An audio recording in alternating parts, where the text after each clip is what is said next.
Hey, what's up guys? Check out these new knives from Buck.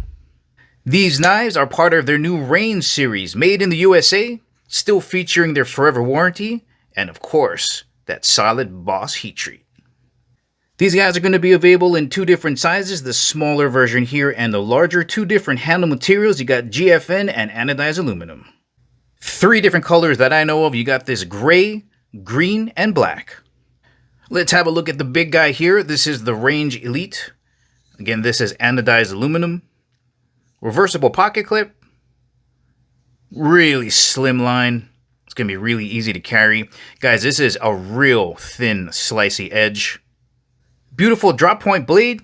Satin steel. And check out the steel. Magna Cut. And the cutting edge. Absolutely razor sharp.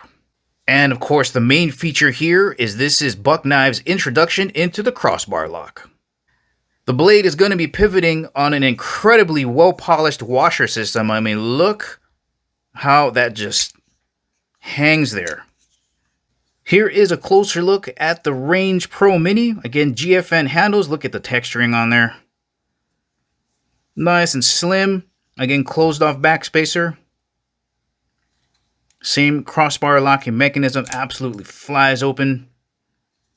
Steel type being used is 154 cm. That's some premium stuff. Just perfectly sized for your pocket and EDC carry. Let's check out this edge. Whew. Once again, guys, these two new knives are from Buck, part of the Range series. If you want to purchase these guys, make sure to check out the link in the description when they become available. Thanks for watching. I'll catch you in the next video.